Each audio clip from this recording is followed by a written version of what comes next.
नमस्कार, मैं हूं जायरा। स्वागत है आपका हमारी इस खास पेशकश में। आज हम बात करेंगे यूपी की सियासत की। हार के बाद सपा की नई रणनीति की। उत्तर प्रदेश में समाजवादी पार्टी ने पूरा दमखम लगाया, लेकिन बीजेपी को सत्ता में आने से रोक नहीं पाई। सपा की सीटें और वोट बढ़ा, लेकिन जादुई आंकड़े से वो काफी पीछे रह गई। हार के बाद भी सपा के हौसले बुलंद हैं और वो एक नई रणनीति के साथ फिर आगे बढ़ने का दावा कर रही है। समाजवादी पार्टी के राष्ट्रीय अध्यक्ष अखिलेश यादव ने कहा कि राजनीति की शुचिता भाजपाई छल की राजनीति के चलते संकट में पड़ गई है। देश आजादी के 75 वर्ष में अमृत महोत्सव मनाने जा रहा है, लेकिन स्वतंत्रता संघर्ष के जो मूल्य थे वो नेपथ्य में हो गए हैं।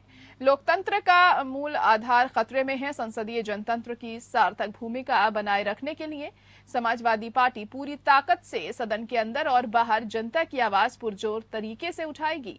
अखिलेश यादव ने पार्टी कार्यालय में प्रदेश के विभिन्न निर्वाचन क्षेत्रों से आए नेताओं और कार्यकर्ताओं से मुलाकात में कहा कि 5 वर्ष तक सत्ता में रहते हुए भाजपा ने जनहित का कोई काम नहीं किया। अब फिर प्रदेश में भाजपा सरकार आ गई है, तो ऐसे में समस्याएं भाजपा ने पैदा की हैं, उनका निदान दूर दूर तक होता नहीं दिख रहा। विधानसभा चुनावों में जनता भाजपा की भय भ्रम की राजनीति की शिकार हो गई है। सपा अपने तमाम सहयोगियों और समर्थकों के साथ नई ऊर्जा के साथ भविष्य की रणनीति बनाकर संघर्ष करती रहेगी। कार्यकर्ताओं ने अपने अपने निर्वाचन क्षेत्रों में चुनावों में हुई धांधली से भी अवगत कराया। ईवीएम और सत्ता के दुरुपयोग की चर्चाएं हर तरफ हो रही हैं। दरअसल इस बार भी अखिलेश यादव का चुनावी अभियान असफल रहा। आ रहे हैं अखिलेश का नारा पोस्टर और गानों तक ही सीमित रह गया। योगी आदित्यनाथ की मजबूत शासन देने वाले मुख्यमंत्री की छवि से व्यापार नहीं पा सके। माना जा रहा है कि उत्तर प्रदेश के भीतरी इलाकों में लोग मकान, शौचालय, गैस, राशन और प्रत्यक्ष लाभ हस्तांतरण द्वारा सरकारी योजनाओं का पैसा सीधे बैंक खाते में मिलने के कारण योगी सरकार के काम से खुश दिखे। बेहतर कानून व्यवस्था भी बीजेपी की जीत की बड़ी वजह रही। बीजेपी ने चुनाव से बहुत पहले ही प्रचार और रणनीति बनाना शुरू कर दिया था, लेकिन अखिलेश यादव राजनीतिक रूप से सक्रिय नहीं थे। वह न तो संसद में सक्रिय दिखे और न ही अपने संसदीय क्षेत्र में। लोकसभा में उनकी उपस्थिति 33% थी। जब पूरा विपक्ष हाथरस कांड को राजनीतिक रूप से भुनाने की कोशिश कर रहा था, तब भी अखिलेश यादव सियासी पटल से गायब थे। कोरोना संकट के दौरान अखिलेश ने स्वदेशी कोविड रोधी टीके को भाजपा की वैक्सीन बताकर उसका विरोध किया, लेकिन उनके बयान के कुछ ही दिन बाद मुलायम सिंह टीका लगवाते दिखे। अखिलेश किसान आंदोलन, लखीमपुर खीरी कांड और जाटों की भाजपा की प्रति कथित नाराजगी को अपने लिए बेहतर मानते रहे, लेकिन चुनाव में उतना फायदा नहीं मिला जितनी उम्मीद थी। चुनाव के शुरू में अखिलेश यादव ने योगी सरकार के 3 मंत्रियों को अपनी पार्टी में शामिल किया, तो इसे मास्टर स्ट्रोक बताया गया, लेकिन ये दाव भी न चल सका। बीजेपी के जातीय समीकरण के आगे ये दाव भी ज्यादा उपयोगी साबित नहीं हुआ। बहरहाल अब सवाल ये उठ रहा है कि अखिलेश की नई रणनीति कब क्या होगी। बीजेपी के मजबूत चुनावी प्रबंधन का क्या तोड़ उनके पास है? क्या सपा बीजेपी के भ्रम और भय को दूर कर पाएगी? बीजेपी के ध्रुवीकरण की काट आखिर है क्या? बीजेपी की जीत की वजहों और सपा की हार और नई रणनीति का करेंगे विश्लेषण खास मेहमानों के साथ। तो सपा की हार के पीछे आखिर क्या बड़ी वजह है और क्या अब आगे रणनीति हो सकती है पार्टी को बेहतर साबित करने के लिए और ज्यादा मजबूती देने के लिए? इसी पर हम विश्लेषण भी करेंगे। खास मेहमान हमारे साथ जुड़ चुके हैं। आलोक वत्स जी हमारे साथ बीजेपी से जुड़ गए हैं। इसके अलावा प्रोफेसर भुवन जोशी भास्कर जी हमारे साथ समाजवादी पार्टी से जुड़ चुके हैं। आप दोनों का बहुत स्वागत है। भुवन जोशी भास्कर जी, पहले आप ही के पास आना चाहूंगी, क्योंकि आप ही की पार्टी की जो स्थिति है वो बेहतर नहीं है। चुनावों में क्या कुछ हुआ ये किसी से छुपा नहीं है, आप भी जानते हैं। तो अब आगे किस तरीके से पार्टी को मजबूती दी जाएगी, क्या कुछ आगे की आप लोगों की रणनीति होगी, ये बहुत अहम यहाँ पर हो जाता है, क्योंकि अगर आप एक मजबूत विपक्ष के तौर पर भी काम करते हैं तो रणनीति में बदलाव लाना होगा, क्योंकि फिलहाल जनता ने तो आपको नकार दिया है। देखिए, मैं जायरा जी थोड़ी आपका ऐसे इत्तेफाक नहीं रखता। जनता ने हमारी सीटें भी बढ़ाई, उत्तर प्रदेश की आम जनता ने हमारा वोट प्रतिशत भी बढ़ाया है। लेकिन एक बात आपकी है कि हम जो जादुई आंकड़ा था उसको प्राप्त नहीं कर पाए। वो एक राजनीतिक विद्यार्थी होने के कारण हम महसूस करते, पार्टी के कार्यकर्ता होने के कारण महसूस करते हैं।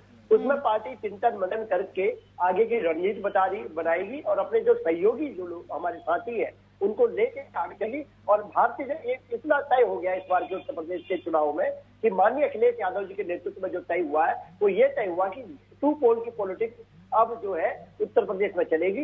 एक पोल अगर उसका भारतीय जनता पार्टी है तो दूसरा पोल समाजवादी पार्टी है। बाकी आप राजनीतिक दलों का हश्र जनता ने तय कर दिया है और आप भी इसको समझ पा रहे हैं, हम भी इसको समझ पा रहे हैं। जी जी, तो आप ये कह रहे हैं कि बीजेपी भय और भ्रम की राजनीति करती है, इस वजह से लोग डर गए हैं और उसने आप लोगों को कम वोट दिए इस बार। इस विषय में तो इनकी मास्टरी है, भारतीय जनता पार्टी की मास्टरी है, जिसको मतलब इस विषय को लेके ये बहुत आगे बढ़ते हैं और बहुत ही ऐसा प्रचार करते हैं, ऐसा माहौल क्रिएट कर देते हैं कि उसमें थोड़ा बहुत जनता जो है इनके भाई और उसके में आ जाती है, फांसे में आ जाती है। लेकिन निश्चित तौर पे समाजवादियों का काम है, समाजवादी लोग संघर्ष से उपजी हुई हमारी पार्टी है और संघर्षशील लोगों की पार्टी है। हमें अपने डायनामिक लीडर माननीय अखिलेश यादव जी के नेतृत्व में जो नया रास्ता उन्होंने दिया है कि हम लोग लगातार जो किसान, मजदूर, युवा और हमारे व्यापारी और अल्पसंख्यक, आगड़े पिछड़े सभी को लेकर आगे उनकी लड़ाई को लड़ने का काम सड़क से लेकर सदन तक करेंगे। इस काम को समाजवादी पार्टी करेगी। जी बिल्कुल, जाहिर तौर पर, और आपको करना भी चाहिए अगर आप बेहतर विपक्ष के तौर पर रहेंगे अगले 5 साल तक। तो आलोक वत्स जी, आपको क्या लगता है, जिस तरीके से अब ये लोग कह रहे हैं, समाजवादी पार्टी के जो तमाम नेता हैं वो कह रहे हैं कि भय और भ्रम की राजनीति करती है भाजपा, इसी वजह से बेहतर प्रदर्शन रहा इस बार आपकी पार्टी का।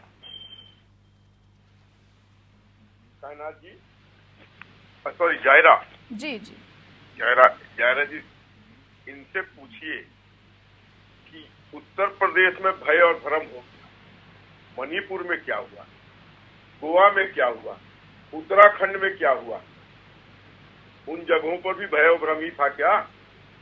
अरे हम काम की बदौलत जीते हैं। हमने 75 वर्षों में पहली बार लोगों को डायरेक्ट रिलीफ देने का काम किया है। अब मैं उन चीजों को गिनवाना नहीं चाहता हूँ, मैं सिर्फ इतना ही कह के उसको समाप्त करना चाहता हूँ कि हमने लोगों को डायरेक्ट रिलीफ किया है, जिससे उनको हम पर विश्वास जगा है कि ये लोग हमारे लिए सही लोग हैं।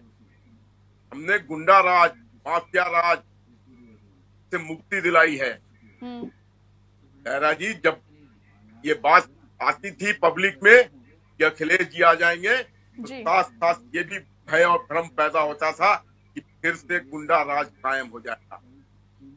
और रही बात कि हम जातिगत पार्टी की बात करते हैं, शुद्ध जातिगत अगर कोई पार्टी है यूपी में तो वो है अखिलेश यादव की सपा। माई समीकरण पर इनका पूरा कुनवा खड़ा है।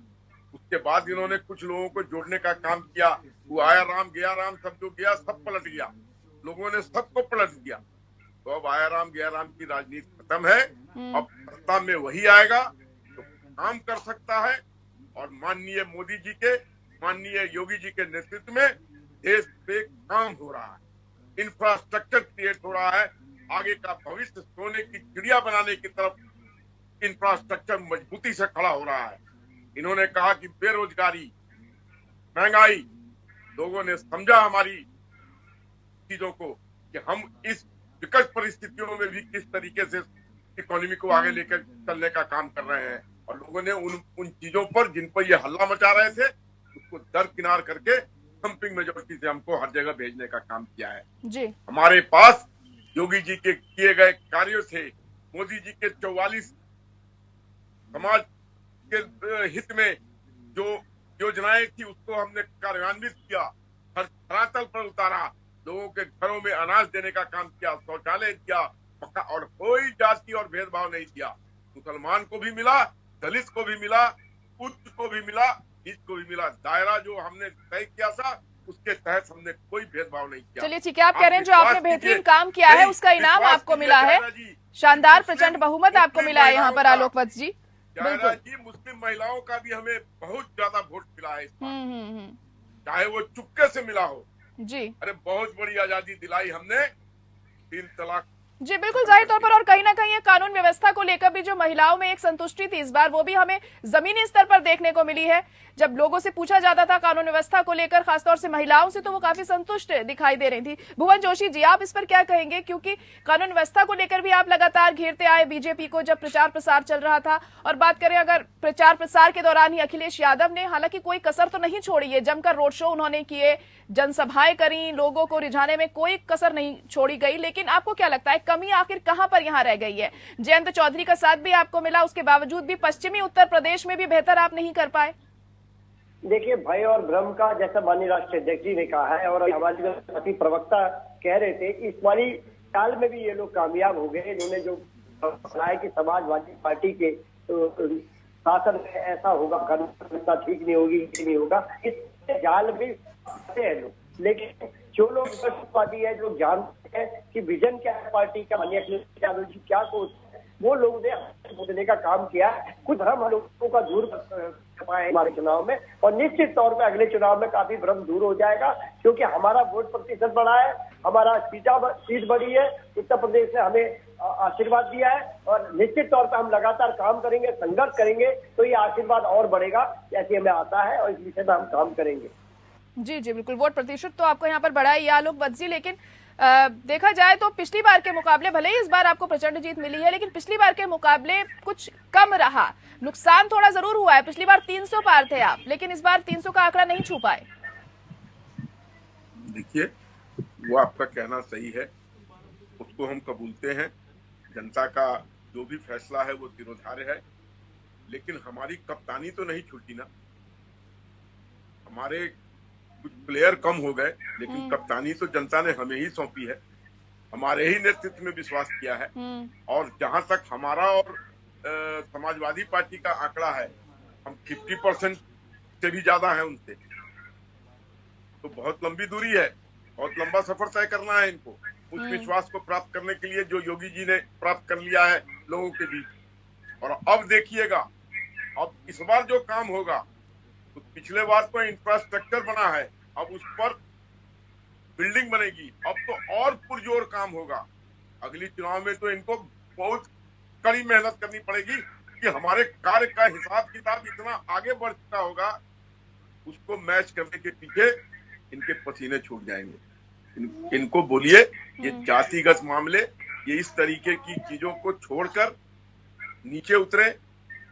जो लोगों के अंदर डर है इन लोगों के प्रति, गुंडे मवाली की तरह देखते हैं इनको, कुछ भ्रम को दूर करें, तब नहीं बात बन सकती है। क्यों कि इस बार तो कम टाइम मिला था, उसमें हमने इतना काम करके लोगों का दिल जीत लिया।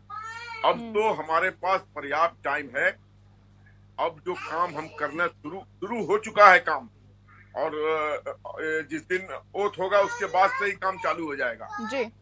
लेकिन फिर भी इन सबके बावजूद भी हिंदुस्तान में इनकम्बेंसी फैक्टर नाम की भी कोई चीज होती है। कुछ लोगों को रोष होता है कि उनके पर्सनल काम नहीं हुए, तो हमारी कुछ सीटें घटी हैं, लेकिन इससे हमारा आत्मविश्वास बढ़ा है। हम उन जगहों पर भी और अच्छा करने की कोशिश करेंगे। ये लोग देखिए, फर्स्ट राउंड में ये कहते थे बीजेपी साफ, मुस्लिम और जाट का गठजोड़, बीजेपी साफ, 32 सीटें लिए हमने वहां। और उसके बाद से सारे चरणों में हम लीड करते चले गए। सिर्फ 7वें चरण में हम 50-50 पर 27 पर चुके हैं। We led from the front। चलिए ठीक है आलोक वत्स जी, भुवन जोशी जी कुछ कहना चाह रहे हैं काफी देर से, अपनी बात रख सकते हैं। देखिए, हम लोग अपना चिंतन मनन कर रहे हैं, आगे बढ़ेंगे निश्चित तौर पे, लेकिन इनको याद रखना चाहिए कि उत्तर प्रदेश में कप्तान हम और एक पड़ोसी राज्य में कप्तान हार गए, और एक राज्य में इनका सुपड़ा साफ हो गया है। अगर हमारे लिए चिंतन मनन की जरूरत है, क्योंकि हम विपक्षी और संघर्षशील पार्टी के लोग हैं, तो निश्चित तौर पे ही इनके भी आंखें जनता ने खोलने का काम करा है, चाहे सत्ता के अभिमान में उसे खोले या न खोले।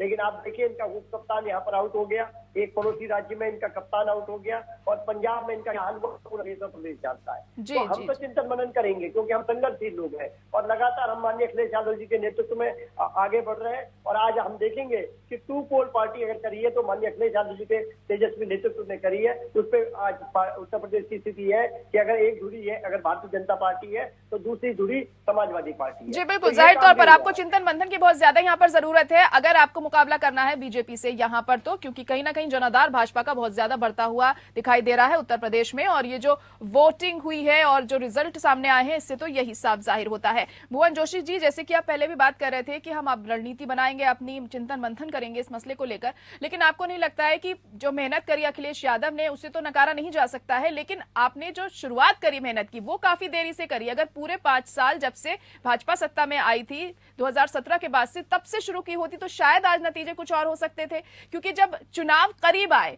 तब हमने ये मेहनत देखी, तब आप लोग लगातार प्रचार प्रसार करते रहे और खुद को बेहतर साबित करने की कोशिशों में लगे रहे। लेकिन अगर जमीनी स्तर पर देखा जाए तो शुरुआत बहुत पहले इसकी की जानी चाहिए, और भाजपा से कहीं ना कहीं जो दूसरी पार्टियां इसी चीज में पिछड़ भी जाती हैं। अब देखिए मध्य प्रदेश में चुनाव है तो नरेंद्र मोदी अभी रोड शो शुरू कर चुके हैं, गुजरात में करा था उन्हें हाल ही में, अभी 2-3 दिन पहले। जारा जी, मैं कहना चाहता हूँ एक चुनाव के अलावा भी संगठन का काम भी बहुत होता है और संगठन का विस्तार का काम भी चलता रहा। और हम लोग निश्चित तौर पे इस जो हमारी सीटों की जादुई आंकड़ा जो कम रह गया है, इस पे मंथन करके, चिंतन करके और अपनी कमियों को दूर करके जरूर काम करेंगे। एक कविता आज आपको पढ़ देता हूं मैं, उस कविता की प्रेरणा से हम लोग आगे बढ़ने का काम करेंगे। लहरों से डरकर नौका पार नहीं होती, हिम्मत करने वालों की हार नहीं होती, असफलता एक चुनौती है स्वीकार करो, क्या कमी रह गई देखो और सुधार करो, कुछ किए बिना ही जय जयकार नहीं होती, हिम्मत करने वालों की हार नहीं होती। आज हम माननीय अखिलेश यादव जी के नेतृत्व में बहुत महत्वपूर्ण विपक्ष है और निश्चित तौर पे अगर तो भारतीय जनता पार्टी को सत्ता से बेदखल करेगी तो केवल समाजवादी पार्टी करेगी। इस वादे के साथ, इस इरादे के साथ हम लोग लगातार जनता के बीच में और सड़क से लेकर सदन तक माननीय अखिलेश यादव जी के नेतृत्व में काम करने का काम करेंगे। बिल्कुल, देखते हैं आगे क्या कुछ आप लोग करते हैं, किस तरीके से बदलाव लाते हैं चीजों में ताकि जनता आपको चुने। आलोक वत्स जी, आपको क्या लगता है, जिस तरीके से यहाँ पे बात कर रहे हैं भुवन जोशी जी, हिम्मत करने की बात कर रहे हैं, आगे चल के और ज्यादा मेहनत करेंगे, काम करेंगे, लगता है आपको कि तगड़ा मुकाबला दे पाएंगे आने वाले दिनों में? देखिए जायरा जी, हम तो चाहते हैं कि कुछ मुकाबला कड़ा। अभी तक जो हो रहा है वो वॉक ओवर हो रहा है, केक वॉक हो रहा है। तो चाहते हैं कि विपक्ष मजबूत हो। स्वस्थ लोकतंत्र के लिए मजबूत विपक्ष भी निहायत जरूरी। हम चाहते हैं कि ये मजबूत हो, लेकिन ये मजबूत तभी होंगे जब ये पब्लिक से कनेक्ट करेंगे, जब ये माफियाओं से अलग होंगे, जब ये लैंड ग्रैबर से अलग होंगे, जब ये बलात्कारियों से अलग होंगे, जब ये, और मुझे एक चीज समझा दें ये कि परिवारवाद से भी इनको अलग होना पड़ेगा। 34 व्यक्ति अखिलेश के परिवार के, मुलायम सिंह के परिवार के विभिन्न महत्वपूर्ण पदों पर लोकसभा से लेकर नगरपालिका परिषद के पदों पर कायम है। ये सब जनता देखती है, देख रही है। आप देखिए माननीय योगी जी की बहन फूलमाला बेचकर खुशी से अपना जीवन यापन कर रही। वो चाहते तो कोई पद दे सकते थे, कुछ पैसे कमवा सकते थे, लेकिन नहीं। मोदी जी के परिवार के 14 सदस्य, कोई ऑटो चलाता है, कोई क्लर्क है, कोई रिटायर होकर पेंशन से खा रहा है, इसका कहीं पर कोई नाम निशान नहीं है। बड़े ये होती है त्याग और तपस्या। कथनी और करनी में अंतर लाना पड़ेगा। जनता अब उन्हीं लोगों का साथ देगी जिनके कथनी और करनी में अंतर दिखाई देगा। नहीं दिखाई देगा वैसे ही रास्ता बताने का काम करेगी। और रही बात, मैं इनसे पूछना चाहता हूं, समाजवाद के किस पृष्ठ पे लिखा हुआ है पिता के बाद पुत्र को तुम नेता मान के आगे बढ़ो? ये लोग कहने को समाजवादी हैं, ये तो राजवंशी लोग हैं। इसके बाद ये अखिलेश को पुत्र को भी अपना नेता मान के आगे चलेंगे, जैसे कांग्रेस में हो रहा है। तो कांग्रेस को एक तरीके से, इंग्लिश में एक वर्ड है, decimated from the countries map. उसी तरीके से ये तो एक राज्य के लोग हैं। अगर ये समय रहते नहीं सुधरे, ये बात कर रहे हैं कि हम भारतीय जनता पार्टी का विकल्प बनेंगे। भारतीय जनता पार्टी का विकल्प बनने के लिए आपको 28 राज्यों में और 7 टेरिटरीज में जाना पड़ेगा। हम तो सब जगह फैल गए हैं और सब जगह मजबूती से फैले हुए हैं। आप तो मात्र एक 24 करोड़ जनता के कोने में चिमटे हुए हैं। पहले वहां अपनी स्थिति मजबूत कीजिए। और ये अभी पुष्कर धामी की बात कर रहे थे हार जाने की। हारने को तो ममता बनर्जी हार गई, तो क्यों मुख्यमंत्री बन गई?